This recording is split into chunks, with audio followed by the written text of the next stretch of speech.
Is Tua time over for the Miami Dolphins? Well, I'll say this. Social media is ablaze with differing opinions about Tua's interception to seal the game last night. So we're going to go over some of those opinions for y'all. Joe Rose says some interesting things about Tua Tagovailoa. Plus, Tom Pelissero talks about Mike McDaniel, and was Mike McDaniel never in danger of being fired, even if the Dolphins lost ugly to the Buffalo Bills? We're going to talk about it because that seems like it might have been the case. Plus, we'll look at some PFF grades, some next-gen stats, and much more. Do me the favor, smash the like button. If you're new, go ahead and subscribe. Let's get into this.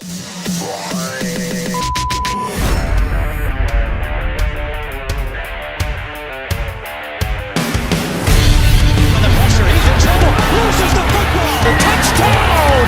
Got it! You have got to be kidding me. Jalen Waddle has a Dolphin touchdown. And he will score! The field on the near side, man open. Touchdown!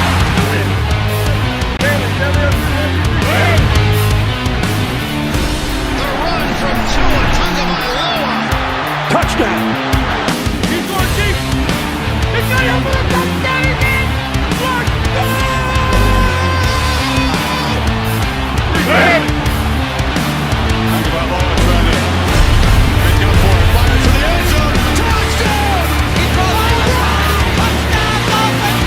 Beautiful day to be a Dolphin fan.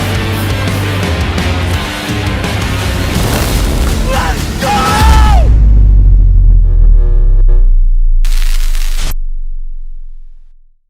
What is good, Fin Nation? What's good? It's your boy Reason. We're back here for another one. Appreciate each and every one of you for coming through on this episode. Man, we got a lot to talk about today. A lot to go over. And it's going to be a very Tua-centric episode. So, I mean, why wouldn't it be after what we saw last night and how everything is going for the Miami Dolphins right now? Because it ain't pretty in Dolphin land, that's for sure. Waking up 0-3, I mean, some fans are even taking it as far as, well, it would have been better if we just got blown out.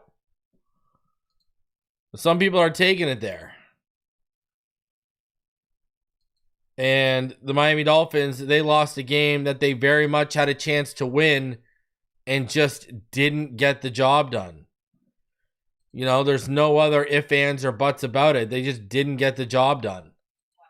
So we're going to talk about a lot of that today. Shout out to all of you in the chat. I do appreciate all of you guys coming through. Smash that like button. If you are new, go ahead and subscribe. All right? So smash that like button. All right? Turn on the notification bell if you are new here, so you get a notification whenever we go live or drop a new video for all of y'all. All right? So we got a lot to talk about today. We got a lot to get into, that's for sure. Basically, let's go over some of my observations for the game. But before we do, some interesting things here, okay? Number one, for everyone wanting to move off of Tua, today, the problem is you don't have a potential out till 2027. When you look at 2026, all right, if you were to cut him pre-June 1st, you take a $99.2 million dead cap hit. If you cut him post-June 1st, you take a $67.4 million cap hit and negative $11 million in cap savings. If you trade him pre-June 1st, you take a $45.2 million cap hit with an $11.2 in cap savings. If you trade him post-June 1st, now you save $43 million and you only take on $13.4 in dead money. But who are you going to trade him to? The only one that really makes sense to me and that I can think about is the LA Rams if they move off of Stafford this offseason due to age or he retires or whatever. That's the only one that I think makes sense. And then even still, you're probably going to have to eat a lot of that contract. So let's put this to bed right away. cutting Tua or trading Tua right now, we're locked in till like you don't have a potential out till the 2027 offseason. So let's get that out of the way before people are like, you got to cut him now, you got to trade him now. For cap implications, they can't right now. They're locked in. So let's get that out of the way. All right. Number 2, Mike McDaniel. Since he took over in 2022, Miami is 3-14 against teams that entered the game with winning records compared to 25-12 against teams that were entering the game 500 or worse. The Dolphins have now lost 8 straight regular season games against teams that entered with winning records. That's tying their longest streak in such games from 2006 to 2008. So something that was done between 17 to 19 years ago, they're doing it again.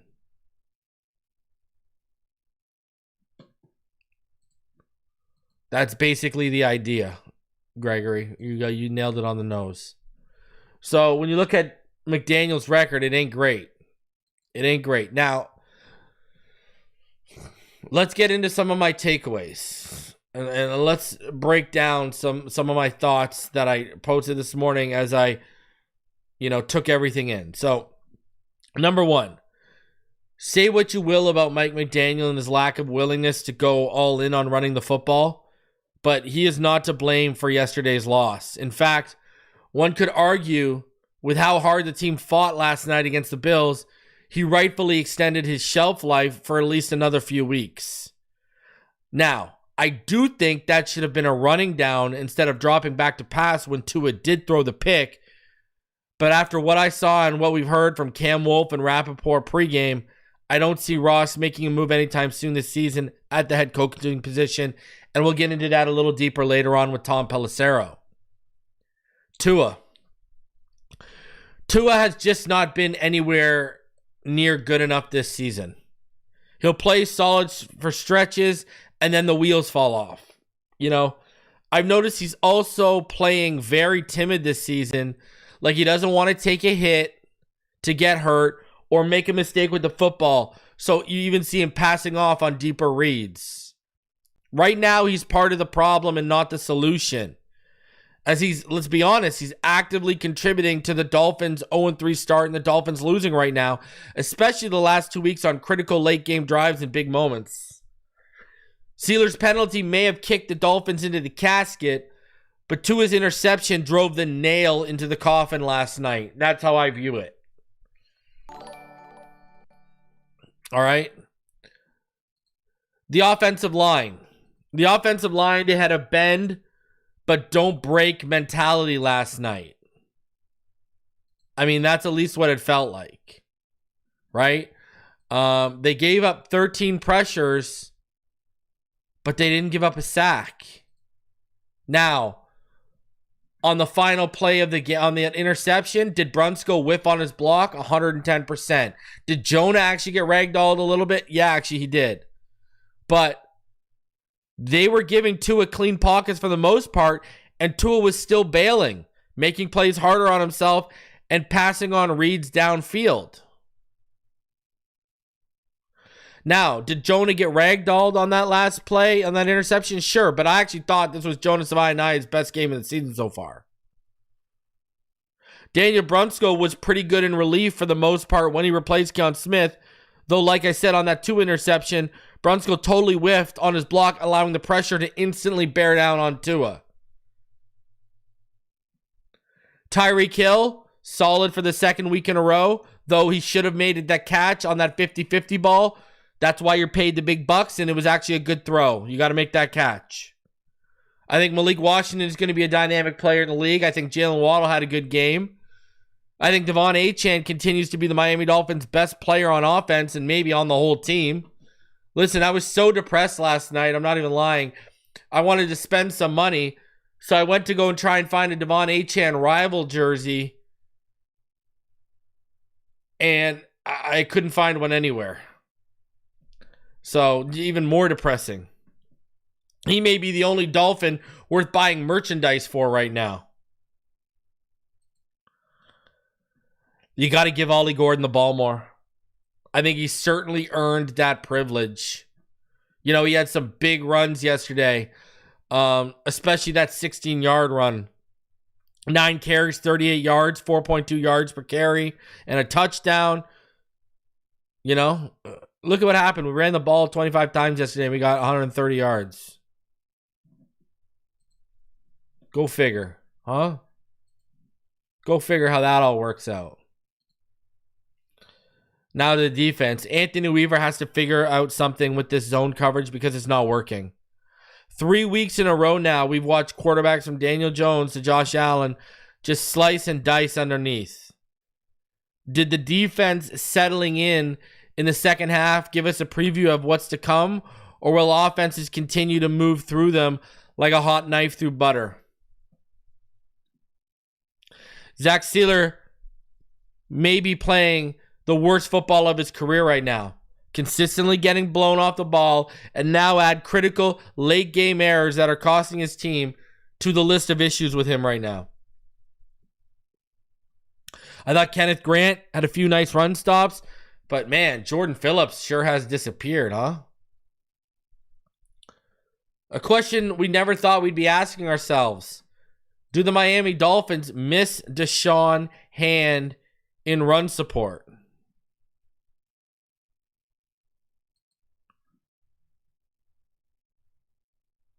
The front seven of this defense overall continues to disappoint, as aside from a Chubb sack, the Dolphins' edge rotation continues to really be unimpressive for the most part. Green dot or not, Dodson has been terrible this season so far, and Willie Gay needs to get more reps. End of discussion. Barry Jackson's already addressed this. Him and Hal Habib asked Willie Gay directly, and Willie said he had no problem taking on the green dot. For all that training camp hype, Jason Marshall has been a letdown. I think when I talk about Anthony Weaver and that zone coverage, Jack Jones is a perfect example of why this zone coverage isn't working. Early in the game, you know, he's taking a DPI. He's making errors in zone coverage that cost the defense. But later in the game, when put in man, he's making plays and forcing incompletions that lead to fourth downs. Remember? He forced the incompletion that led to the fourth down where Zach Sealer ran into the punter. I think when you talk about cornerbacks, one of the most surprising things to me has been Rasul Douglas has been far and away Miami's best cornerback so far this year. I thought Ashton Davis was one of the strongest secondary defenders for Miami. Well, I'll give him his props. I mean, at the end of the day, what is there to say that hasn't been said already? The Miami Dolphins had a chance to get back to 2-1 after a rough opening week against the Colts, but instead they find themselves 0-3 due to poor defense, bad coaching, poor offensive line play in a critical, poor offensive line play, in critical moments from your quarterback in crunch time. And then the quarterback once again letting you down big time this week with a critical error on special teams from one of the best players you have on your 53-man roster.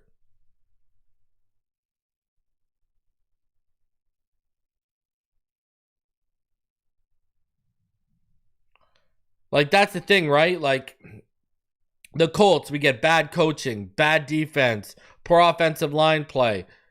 Quarterback lets us down in crunch time. This week, some of that stuff is cleaned up. The O-line is not that big of an issue.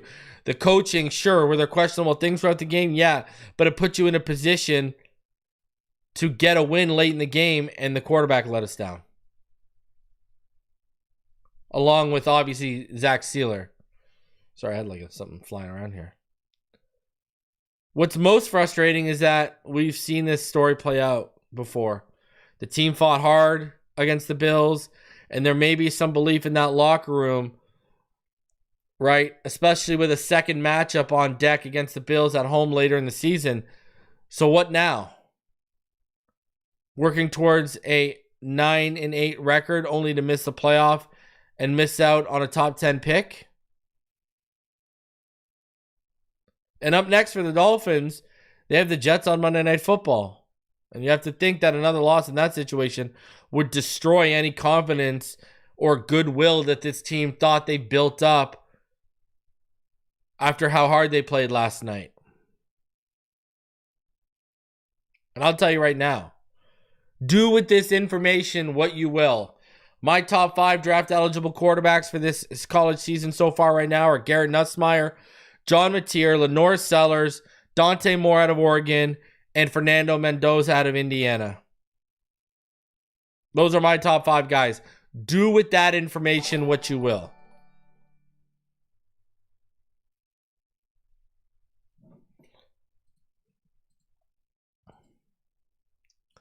Wing Ninja says, Reason, thank you for covering the Phins. I'm sick of losing to the Bills. I live in upstate New York.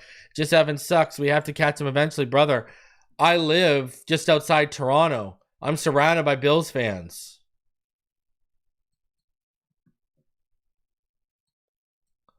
Wright, Gordon, Achane should be a good rotation. I like the game plan yesterday. Take the ball out of Tua's hands more. Balance attack. Agreed.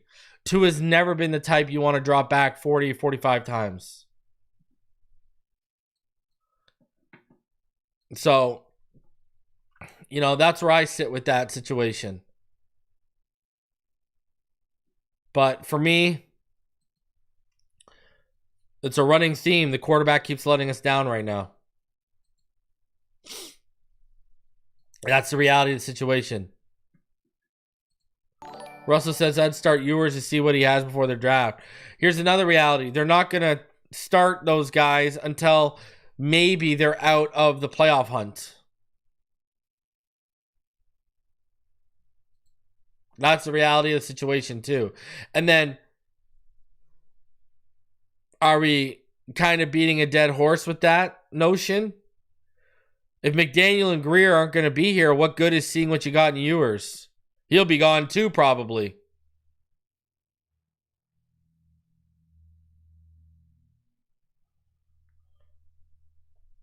So,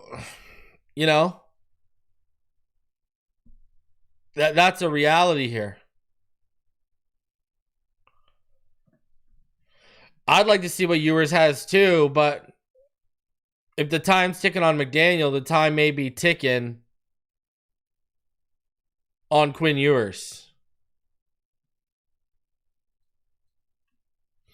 And is that fair to him? No. But that's what we're dealing with right now. A new regime is going to want their own guys. So, let's get into some things here, all right? We got a lot to talk about here. So, let's start off with some good news. Here's some good news for you guys, all right? Darren Waller, who missed the first 3 games of the season with a hip injury, is expected to play in Miami's next game on Monday, September 29th against the Jets, according to Mike McDaniel. McDaniel cautioned that his body has to follow through. After missing most of training camp, Waller was expected to play in the opener before sustaining a hip injury before practice 5 days before the opener. He practiced on a limited basis on Thursday. McDaniel said Waller was close to playing Thursday and might have played if this week's game were on Sunday. The Dolphins started Waller on the physically unable to perform list after a year in retirement. Thursday's loss to Buffalo. Miami gave 34 snaps to Julian Hill and 26 to Tanner Connor. PFF rated Hill as Miami's 3rd best player on offense, behind Aaron Brewer and Ollie Gordon. Hill's big first down catch was negated by an illegal man downfield against Jonah Savaianaya. All right, so there you go. Monday night, you got something to look forward to. The Darren Waller debut. Get the party started. Season saved. Darren Waller's here. Holy jeez. So that's where we're at. Darren Waller is expected to play on Monday finally. But, at this point, it's going to take a miracle to turn this season around. It's going to take a whole season to take this. Look at this clown. Yeah, I'm going to call you out. I'm going to call this clown out. Carson Beck is one of the best QB prospects out. You were late on Cam Ward. You'll be late on this one. Once again, you know little about college football. Really. That's why the best player on the Miami Dolphins and one of the most explosive players in the league, Devon Achane, I was out ahead of by a year. But I know little about college football. That's why I have one of the highest accuracy rates when it comes to college prospects during draft season here. You want to try that one again? If you're a Dolphin fan, enjoy the best player on the team because I called it a year before we drafted it. So I don't know what you're talking about. All right? Go back in your hole, David, because I'm here to tell you, just because you're a homer for the Hurricanes, all right? And I've watched a lot of more Carson Beck than you have, all right? I've watched all of his reps at Georgia. So I'm known here as the best around in this community when it comes to the draft on YouTube. I don't know what you're talking about, kid. Pack it up. Nice try, though. Someone baked this guy a cake that says, at least you tried. Wizard Cody, hey, reason. So us being 0-3 already, we should have expected at some point that Tua is going to miss time. Why not blow everything up now? Because they're not going to do that off expectations. Ross is showing patience. That's it. That's literally it.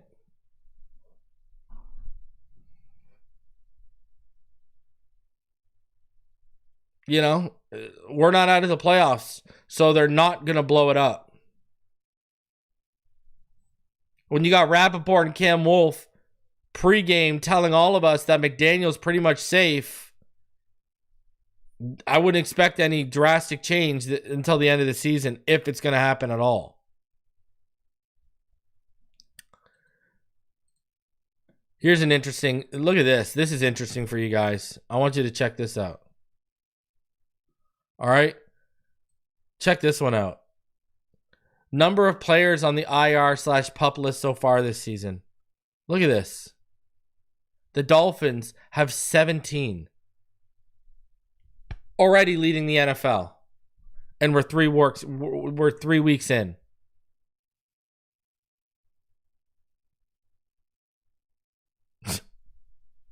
Unbelievable. Unbelievable. Again, this comes with Chris Greer's bargain bin shopping, hoping he's going to maximize cheap investments on injury-prone players. And it always backfires.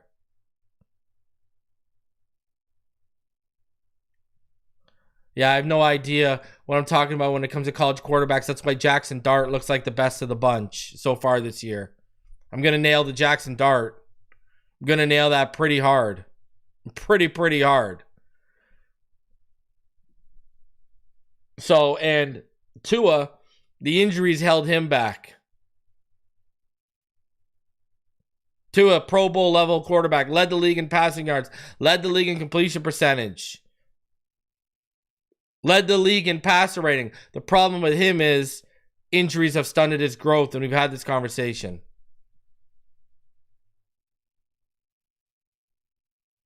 I told all y'all when all the Dolphin fans were saying Jordan Love wouldn't be good, now all of you Dolphin fans are begging for Jordan Love. When all of y'all were box score watching and saying, oh, he threw more picks than he did touchdowns. He's no good. Now all of y'all just love Jordan Love and want him bad. EM Dolphin fans in the chat right now. Go ask EM Dolphin fan who put him in the whole Tuesday night panel on to Joe Burrow. Go ask him. Go ask EM Dolphin fan. He's in the chat right now. Go ask him who put TD, who put Ball Game, who put EM, who put all those guys on to Joe Burrow. Moi. So, pump the brakes. All right. Let's get into Kurt Warner here. All right. So here is Kurt Warner. All right. He had a lot to say about Tua's interception, and it set off a firestorm on social media. All right? Now, this is what he said, and it's all about the interception. I respect all the guys out here doing work, but tell me what happened here instead of you just yelling at the quarterback. It was the right read off the coverage. Details matter. On this play, the number 2 receiver to that side must inside release to hold off the middle linebacker, or this play has little chance. First, cover 3, the corner is dead because it's running to the cornerback. The only chance this play has is off the outside linebacker to the right side, who covers the flat, and Tua throws this about as quick as he can. They do nothing to slow the middle linebacker down, who is the biggest problem in this play. And then everyone blames Tua.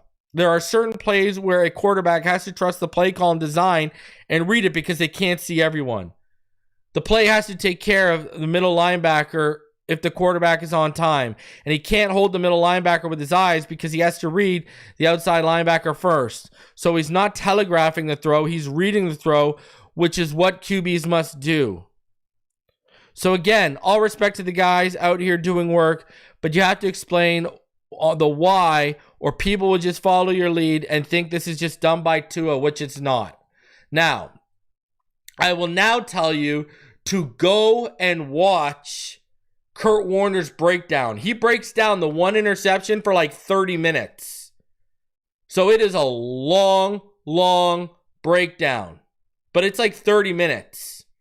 So it's a long, you got to dedicate some time to sit down and actually watch his breakdown on one play.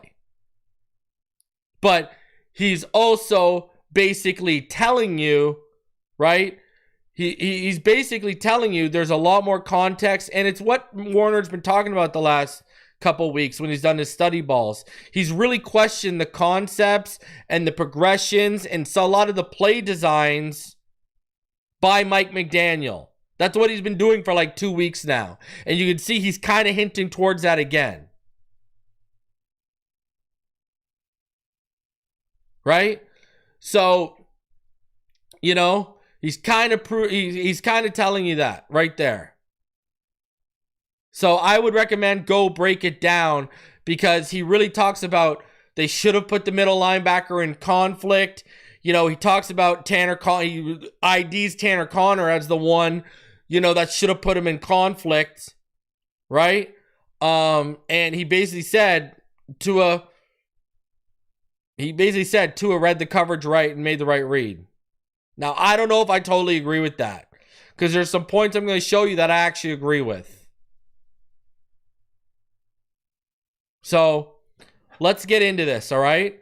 We've got Emmanuel Acho, because he was the one beefing, and then I've got Dan Orlovsky, and I've got quarterback school on to his pick, all right? So let's break this down. Let's break this down for you. Let's show you guys what Acho said. He's basically telling you guys that Tua isn't letting us down. The system is letting us and Tua down. That's what Kurt Warner is basically telling all you guys. That's what he's basically saying. So this is what Acho had to say. All right, let's talk about the Tua Tagovailoa interception that lost the Dolphins the game. Shout out to Kurt Warner. Shout out to Kurt Warner. Salute to the Gold Jackets. He and I were going back and forth on this play. Before we get into it, let's hear Tua Tagovailoa speak. Yeah, I thought I was in rhythm and timing of the play. Seeing the flat defender go over the top of Jalen. Jalen's turning around. I think that was a really good play by the defender. All right, Tua says he saw the flat defender go over the top of Jalen. There's Jalen Waddle. Flat defender goes over the top of Jalen. What are the Buffalo Bills in defensively? Well, they're in the cover 3 zone. You could call it 3 buzz. He has curl flat. He has hook curl. He has hook curl. He has curl flat. Hook curl, 12 yards deep, 2 yards outside the hash. You have the hook unless something takes you to the curl. Acho, what the hell you mean?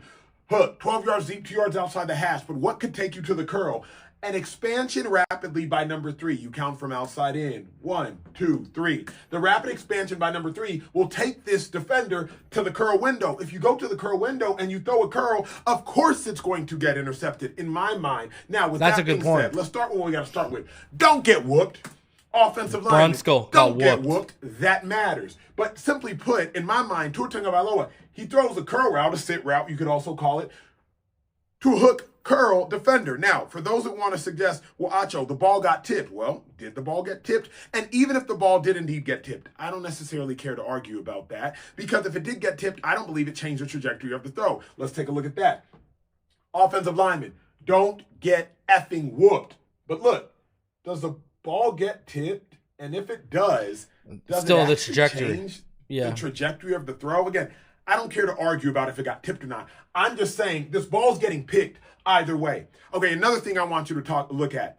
Kurt says, hey, number 80, if he would have threatened this linebacker. Firstly, now that I'm seeing the game tape, I don't really know from this distance how he's going to threaten the linebacker, even if before he gets to his corner, he starts to veer towards him. But furthermore, this is Tanner Conner. Tanner Conner is a 4-year player for the Miami Dolphins. He's been with the Dolphins the entirety of Mike McDaniel's career and the entirety of his career. I don't think he's dumb. I don't think he would have made a mental lapse like not threatening this cover 3 hook curl defender. So I just don't think that's the case. Lastly, Tua said that he, based on timing, thought it was going to be a completion. This is why I went back to Kurt with, yeah, on paper it looks good, but in reality, it wasn't going to work.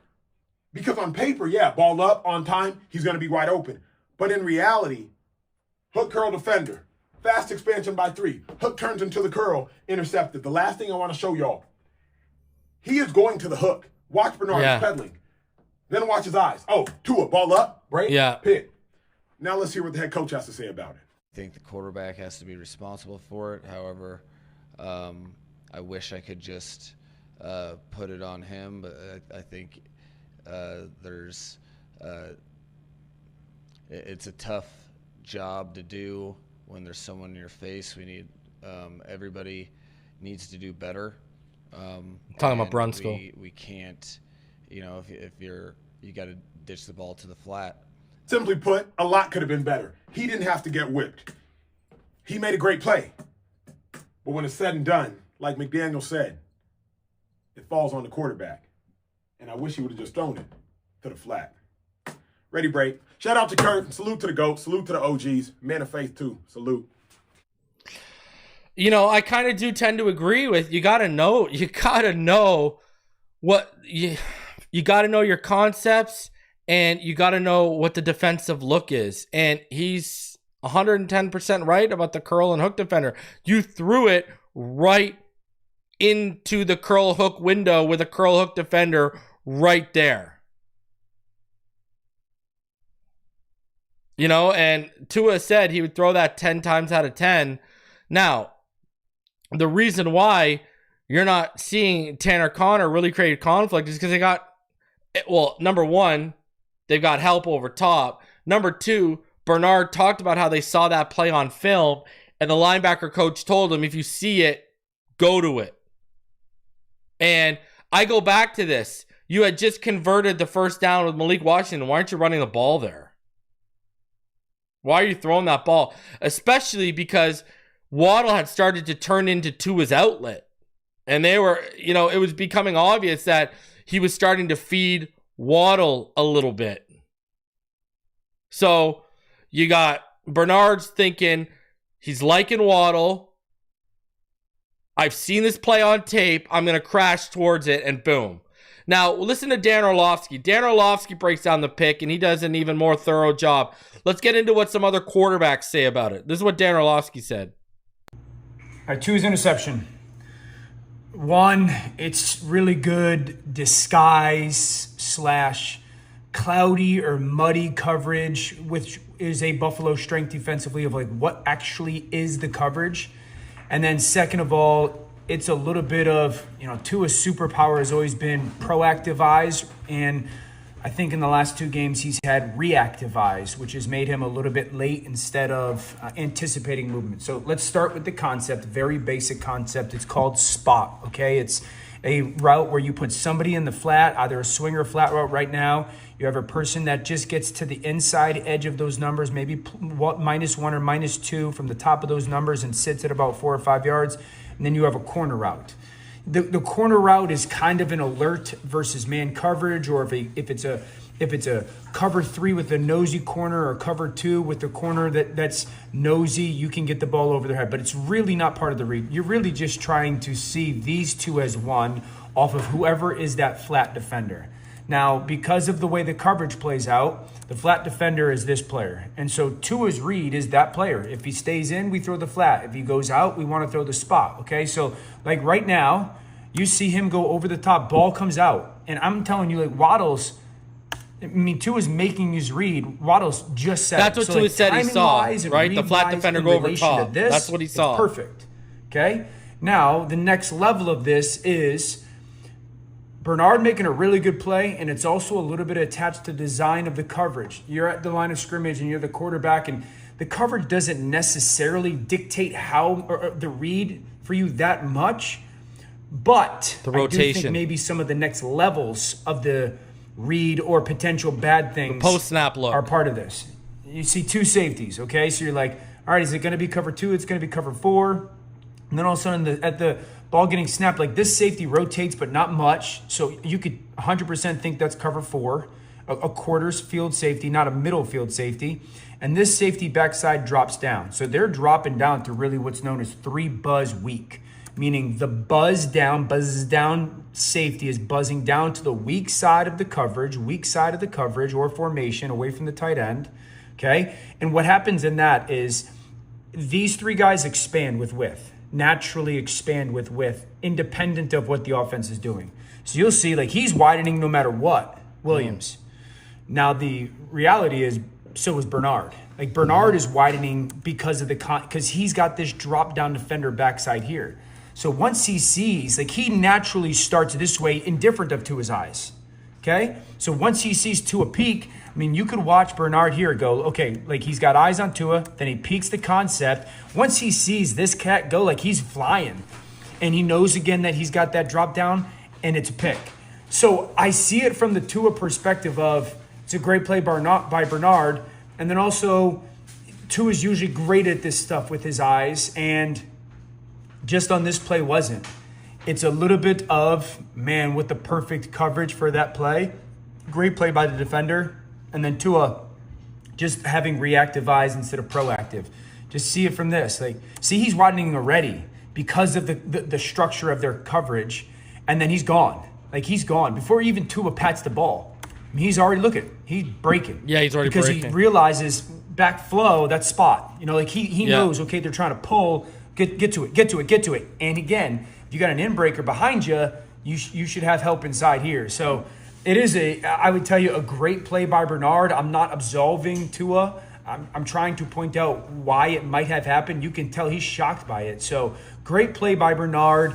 Would have loved to see a little bit of the understanding of that coverage rotation.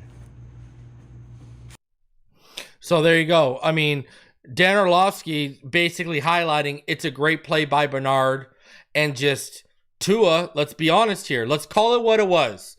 Tua got fooled post-snap, right? He got baited into that throw. Like he said, Bernard noticed the flow to that side. Bernard talked about how he saw that play on tape, and it just clicked. Tua got baited in. Tua got baited by a good disguise, but he also got baited by a defender who basically essentially knew what was coming. So that's basically what happened. Tua got baited in by a disguise and a defender that knew what was coming. Now, quarterback school. All right. You know, I've had him on here. He's phenomenal, right? Absolutely phenomenal, right? JT O'Sullivan. He's an former NFL quarterback at all. And this is what he had to say about the interception. Next one here is the Tua pick. Now, normally, I wouldn't put this on a Josh Allen video. It certainly has nothing to do with Josh Allen, but I'm just not going to do the Tua side of this game, even for the Patreon community. So I want to make sure that I share this pick because I think this pick has a few answers for us, besides for Tua have the capacity to see the middle linebacker type here. This is just way too easy. Again, this is shockingly poor vision here from one. But this is just spot or snag to our left. And we'll go through exactly what this read is. Tua's playing this like this is just a flat defender read. mean, he's playing it like he doesn't realize that there's that's more a good than, point too. the one guy he's looking at out there, and it's kind of bizarre. And then I will say what the answers would be here from a play caller standpoint. If this is true spot down here to the bottom, so I'll call it spot or snag. It really doesn't matter. All it matters is we've got this, call it spot route here. Here's the flat. That's kind of the initial read. Now, it's almost always paired with a corner. Okay, and so when it's paired like this, you are reading usually the flat defender. So they're going to get out of here and play 3 buzz here or 3 backer. So we're reading this flat defender. So if he gets width at all, so if he goes with the flat at all, theoretically, you have the spot. And that's kind of the read of it. What does the flat defender do? Okay, but it's not just a one-person read. If the flat defender goes with the flat quickly, you then have to be able to at least see the curl hook defender, the Mike linebacker type. So again, what I would classify here, the 3 linebacker types, even though that's probably a nickel or a star, this is the Mike, the middle of the 3. Okay, so once you say flat defender, he's taking the flat. Now I need to get my eyes to the Mike, because if the Mike can take away the spot, why? Because I'm looking over there. So in any type of zone, you got to think the underneath defenders are going to go with your eyes. So Tua just has to see this. Okay, that's the first part. The second part here, from a play design, offensive architecture standpoint, this is the normal spot play to the corner, right? Already talked about it. The answer to, hey, the Mike is taking away the spot, is to run what most people call spot basic.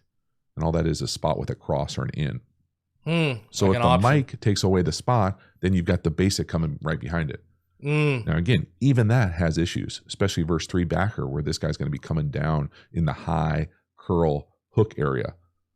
And so what that usually means is that, guess what? There's usually something on the backside coming in here, a jerk, a short in, something in this space. So it can be all, these plays have answers. At the end of the day, if you're Tua, you cannot throw this pick. Okay, and then again, if you're the play caller, you got to take some responsibility for it too, because it doesn't have an answer for the Mike. So yeah, it sucks. It's great if you're a Bills fan. I mean, that's honestly, you must be here. That's like a fucking rookie mini camp throw. It's bizarre. It's bad ball, man. And where do you want it to go? It's got to go all the way to the backside here. And you can see potentially it's going to be there, whatever Tyreek Hill is supposed to be running. Yeah, right there over the middle.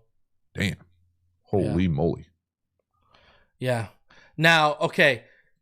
He makes some good points if you have protection and time. The problem was Tua didn't have, and I'm not absolving Tua at all. It's a bad throw. This is how I read it at. I'm going to tell you how I see this play at. And we'll break it down when we break down the film or whatever. But this is what I see.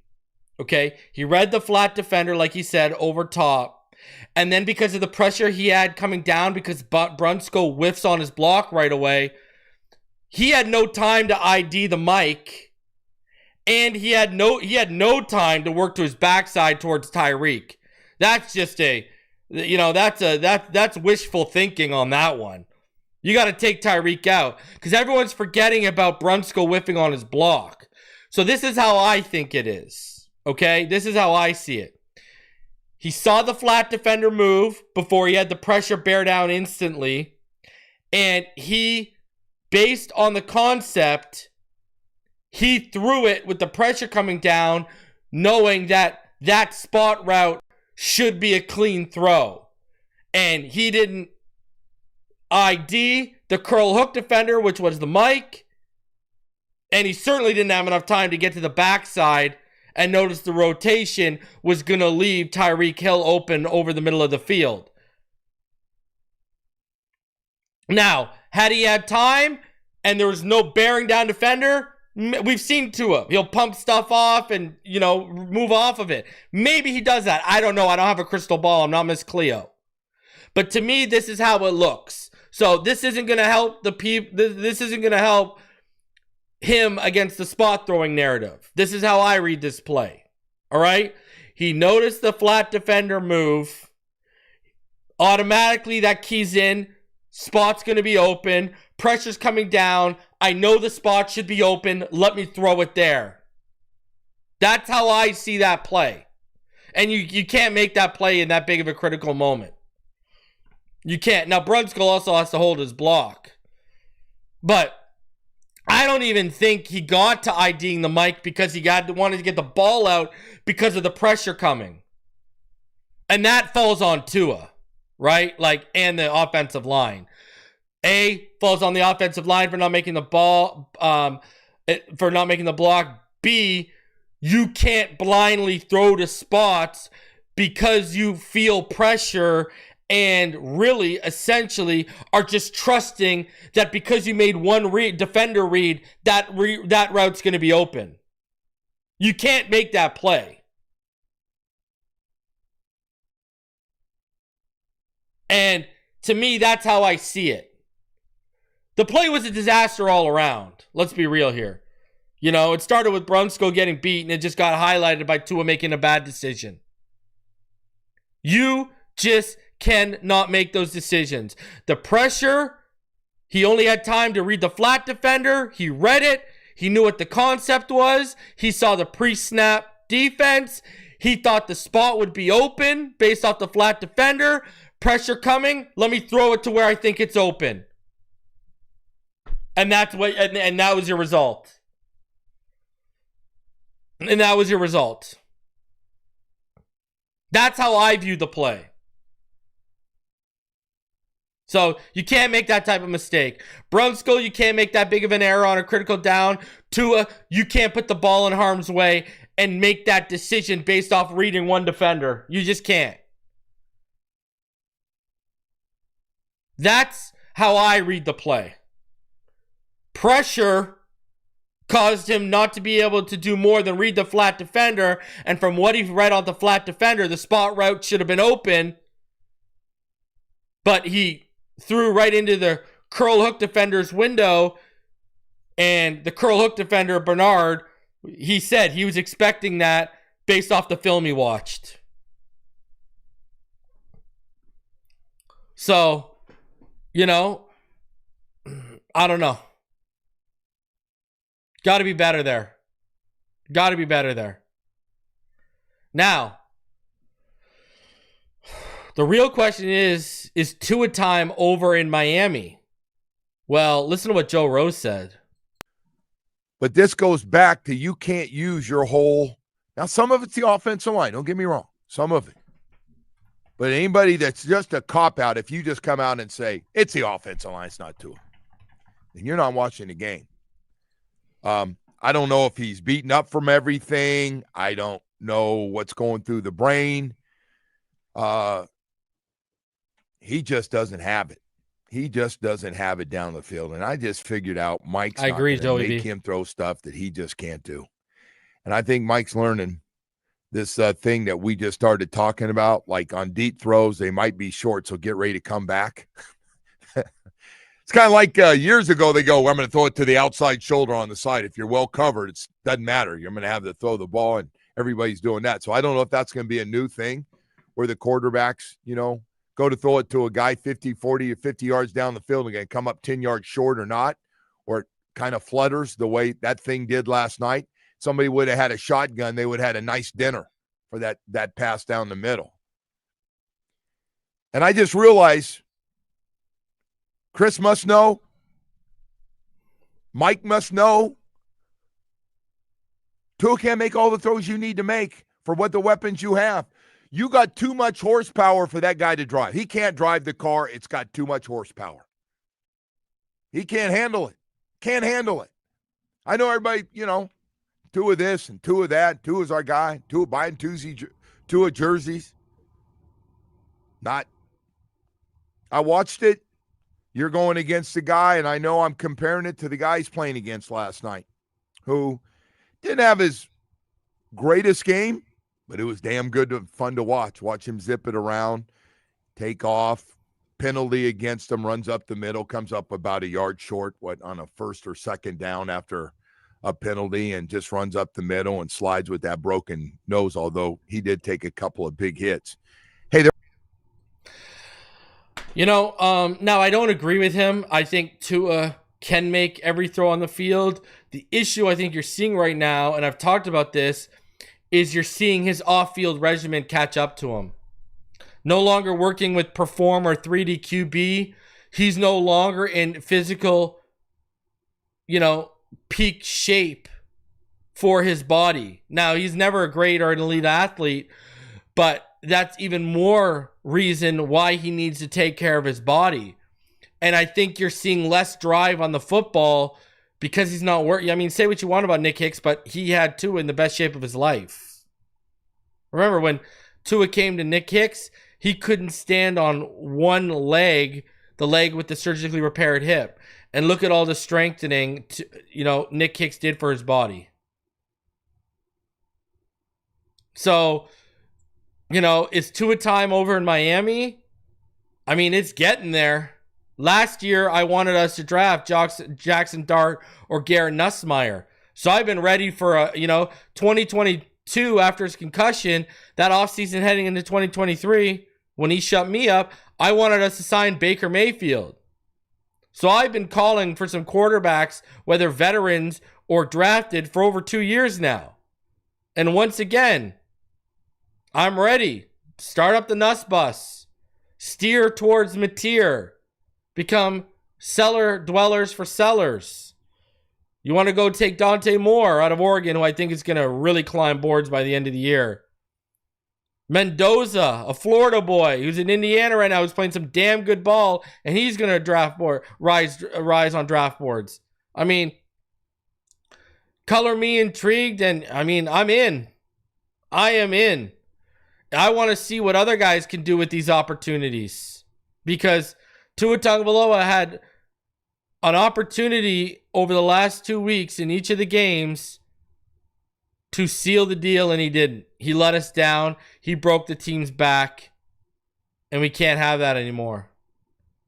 We're too deep into year six, and we're still having these mistakes. Can't have it. Can Tua turn it around? Sure, anything's possible. But where I'm standing at right now, I'm intrigued by the quarterbacks in this draft class, and I've named a bunch of them for you. Taylon Green intrigues me. Sawyer Robinson intrigues me as well. Like, there's a lot of intriguing players in this draft class. Now, would I be down if they draft a Moigoa or a Fano, the right tackle from Utah, and they build the trenches and they get it right for whoever they're going to end up drafting? 110%. I've said this before. If you got the chance, build the trenches and build this team right before you draft your guy, instead of throwing him to the wolves like we did with Tua. Learn from your mistakes, but we all know how that goes. So, just like the Miami Dolphins are going to have to do a whole hell of a lot this season for me to buy back in, Tua Tagovailoa, he falls under the same category. He's going to have to do a whole hell of a lot this season for me to buy back in, because he's been a big contributing factor as to why they're 0-3, and especially over the last 2 weeks. He had a chance to put us in a position to be 2-1. Instead, we're 0-3. The ball was in his hands. You're paid $212 million for when that ball is in your hands to make the most of it. Now, I've said, in critical moments, you're not going to be 100% of the time, but you need to hit 50 to 60% of the time. And we're not even getting 30% from Tua Tagovailoa. That's just not good enough.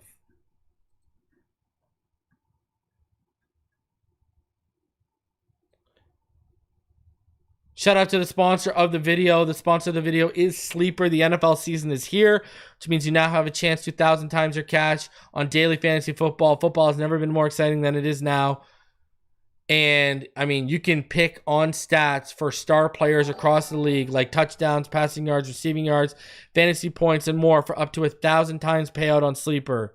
Get your picks right and you could win big. Use promo code PHINSIDE and you'll get up to a $100 match on your first deposit. Terms and conditions do apply. See Sleeper's terms of use for details. Currently operational in over 25 states. Check out Sleeper now. Shout out to Sleeper for sponsoring the channel. Joe asked the question. He says, what's the point of drafting a new QB if our coach sucks and our O-line is crap.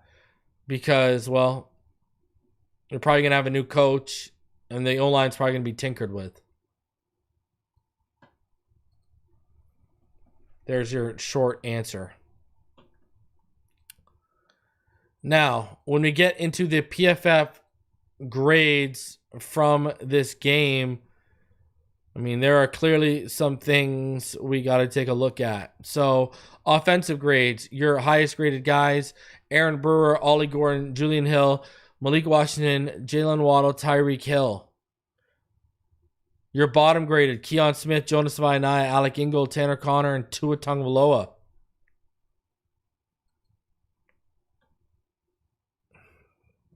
Blocking, the Dolphins allowed 13 pressures, only 13 hurries. No sacks and no quarterback hits. And Tua looked like at one point he was seeing ghosts, which wasn't good.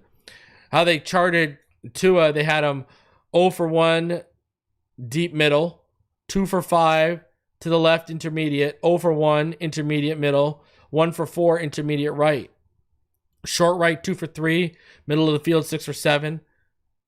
Right of the field, 3 for 4 on the short level. And then behind the line of scrimmage, 3 for 3 to the left, 1 for 1 to the middle, and 4 for 4 to the right. When Tua was kept clean, he was 14 of 19 for a touchdown and a 73.7 completion percentage. When he was under pressure, he was 8 of 15 for 1 touchdown and 1 pick. And look at his yards per attempt drop from 5.1 to 3.3 when he's under pressure. So does his completion percentage. Now, yeah, there were 2 drops when he was under pressure. His adjusted completion percentage is actually 71.4, jumping from 53.3. His average depth of target jumped from 4.1 to 7.8 when he was under pressure. And he had 2 turnover-worthy plays last night. His passer rating when he's kept clean was 102.3. When he was under pressure, it was 54.6. His time to throw was 2.16 when he's kept clean. Under pressure, it was 3.53. Defensively, here are your grades. Jalen Phillips, Ashton Davis, Willie Gay, Rasul Douglas, and Minka Fitzpatrick were your 5 highest graded guys. Your lowest graded were Jason Marshall, Kenneth Grant, Bradley Chubb, Benito Jones, and Jordan Phillips.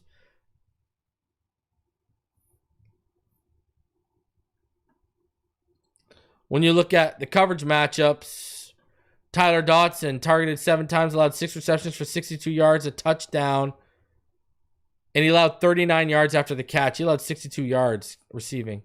Jason Marshall targeted 4 times, allowed 4 receptions for 54 yards, and a touchdown to Dalton Kincaid. Allowed 40 yards after the catch. Jordan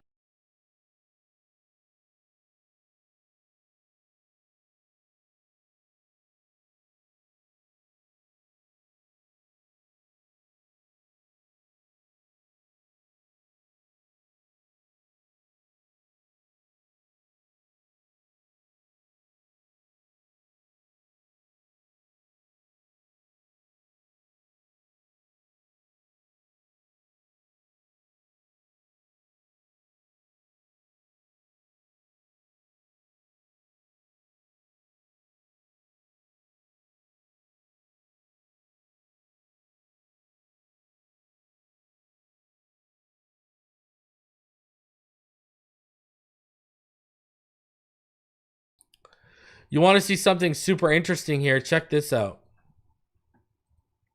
Look at the passing charts from yesterday. Here is Josh Allen. Josh Allen didn't have a single. He had 1 single throw beyond 15 yards yesterday. Tua Tagovailoa was at least spreading it around a little bit more. And at least, challenging it not much deeper, but a little bit more deeper than what we're seeing. That is crazy. When you look at how these guys were just taking the underneath stuff all day, every day. And what's even crazier is Josh Allen and Tua Tagovailoa combined to average 1.5 air yards per completion, the lowest mark in a game in the Next Gen Stats era since 2016. Allen attempted only 1 pass over 10 air yards, while Tua completed as many passes behind the line of scrimmage as past it. So neither quarterback was really pushing the ball yesterday. That's for sure. Now, was Mike McDaniel ever in danger of even being fired if things went wrong? Here's what Tom Pelissero had to say about the situation. It sounds like McDaniel was never in danger. What happens with the Dolphins at 0-3? Any temperature, pulse check of Stephen Ross here that's worthy of looking at, or the Dolphins aren't even thinking about this sort of stuff? Here's what I would tell you, Rich, because there's going to be people who talk about that game last night, which was a loss still, even though they were certainly competitive in that game, as well. They saved their jobs. I never got the sense, in speaking with people and understanding the situation, I never got any sense that this was even a consideration. Now, you lose 100-0 last night. A lot of different things can change. That was not that type of game. You saw that they were competitive, especially on the offensive side of the football. You got the ball in the hands of Tyreek. You got the ball, at least in the end zone, once to Jalen Waddle. You really seem to have found something in Ollie Gordon. The issues that they ran into were very much the issues we've seen through the course of this season, and a lot of it boils down to Tua Tagovailoa. I know that the quarterback gets, more of the credit than they should when you win. They get more of the blame when you lose. But he's got 5 turnovers this season, and they have been some big ones, and they've been some fundamental ones. You go back to week 1 in Indianapolis, Lou Anarumo just calls a standard zone drop, and Tua throws a ball right to Leatu Latu that looks like he's targeting him on the play for a pick, as that thing kind of got away from him. Last week against the Patriots, there were operational issues late in that game too, which were not great. But Tua, from a decision-making standpoint, it wasn't great. Then, and I heard you guys talking about this in the last segment, there's Tua's version saying, hey, he just made a great play. There's McDaniel's version saying the ball's got to go to the flat. When I watched that play back, and I am not, a quarterback guru, you certainly could follow up, Rich. You've got enough of those guys in the rotation on this show. But that play, which is a concept, by the way, the Dolphins don't run a lot. I know that there was a comment made by Terrell Bernard that, we saw things on tape. They don't run that play a whole lot. When I watched that play and knowing what it's supposed to look like, the whole thing looks rushed. Watch Tua Tagovailoa on that because play. Of the pressure. He's in the shotgun or the pistol on that play, but there's still supposed to be a drop. He kind of gets it and doesn't entirely look off the flat, and then just kind of comes back and his feet are stuck in cement. The whole thing just looked like it was sped up. And so when the timing is off and the angles are off, if there's things with your drop or the timing of the play, that creates opportunities for defenders to make plays on the football. There's obviously other things that happened in that game last night. The Zach Sealer punt block. Why are they trying to block the punt? Why is Zach Sealer on the field? Why is Zach Sealer anywhere near Bill Burr, or the new punter, Cameron Johnston for the Bills? And then the Jordan Brooks one, where it looks to me, I've watched that play back because it was running over and over on a loop on TV this morning. I've watched it 10 times. It looks like Brooks is kind of, he maybe is giving him the business a little extra, but he's trying to ease off and he kind of falls awkwardly. Official throws the flag. You just can't put yourself in that type of a position. But in terms of, if you're looking for, has Mike McDaniel lost the locker room? Have the leaders bailed on this thing? Does Tyreek Hill look like a guy who's going to push the eject button?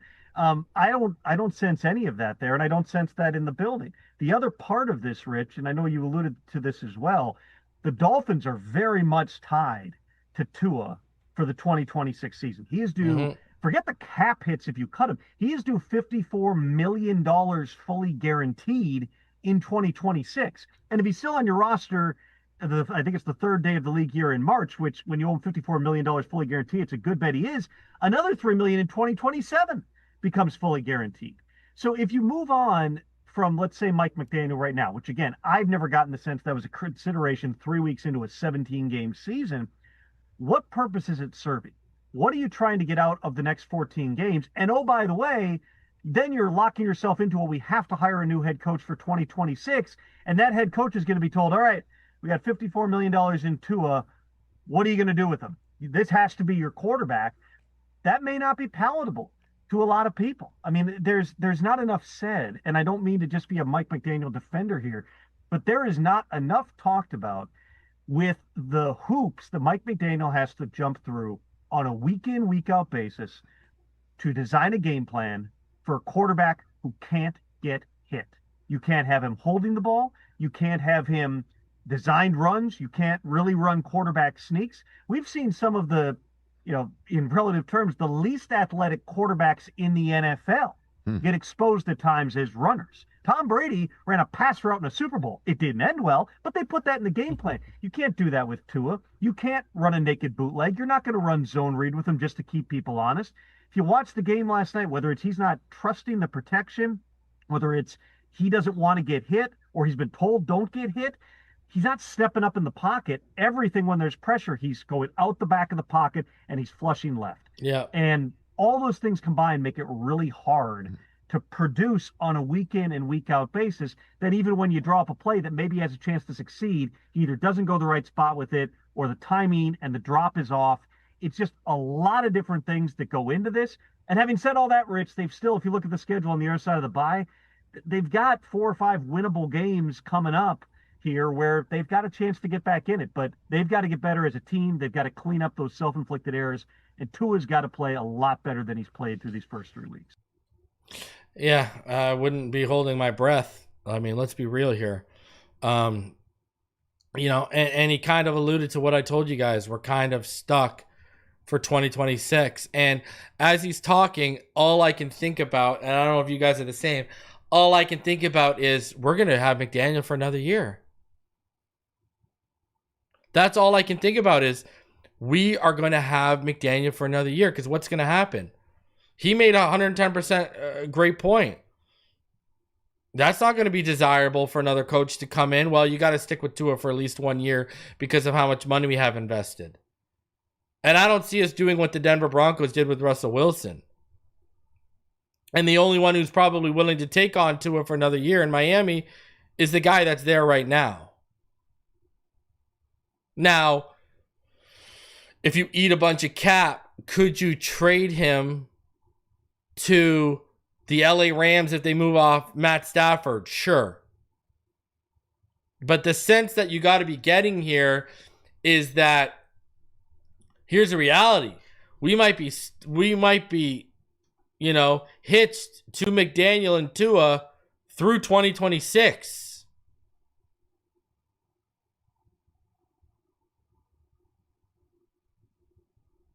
And it's kind of because of each other. Right? McDaniel and his history with Tua and his contract, and you're probably not going to get a new coach that's going to want to come in and commit to him. They're going to want their own guy. Especially if you imagine if you get a Harbaugh or a Tomlin, they're going to want their own guy. And even still, what are you going to tell other coaches? Well, you the same thing you told McDaniel. You got to come here and you got to take him on. That's not really fair. So, this is why we might be just spinning our wheels talking about a quarterback, and the better move might be a Francis Moigoa or Spencer Fano, those stud right tackles in the draft, and start building those trenches and at least get depth and certain areas built up on this team for 2027. That may be the smarter play. I don't know.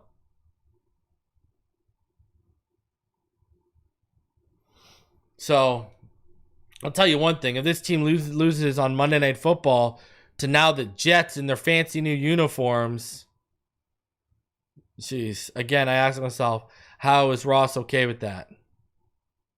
And I think if McDaniel goes and Greer and Tua goes, Greer's got to go too. You're not going to give Greer another head coach. The guy's been in the organization for 25 years. We haven't won a playoff game in that whole time. We haven't won a playoff game since he's been promoted to general manager. And you're going to give him a 4th coach without a playoff win? That would be absolute lunacy.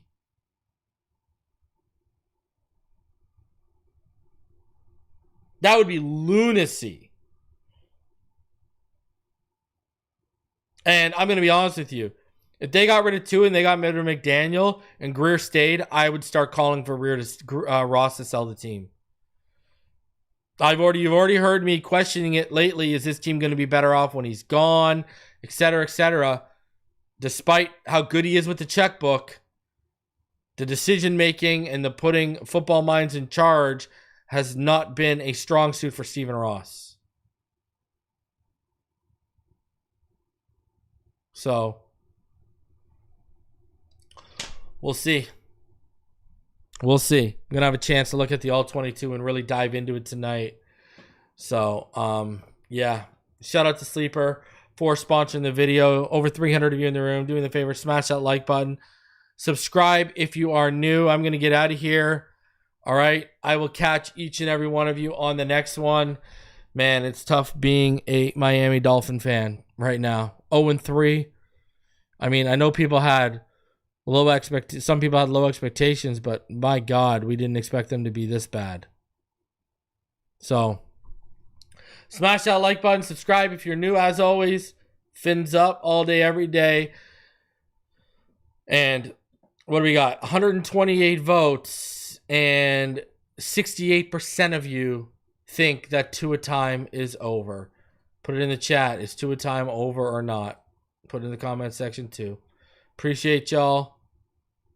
Go check out some of those quarterbacks I named. Fins up all day, every day. We'll see y'all on the next one.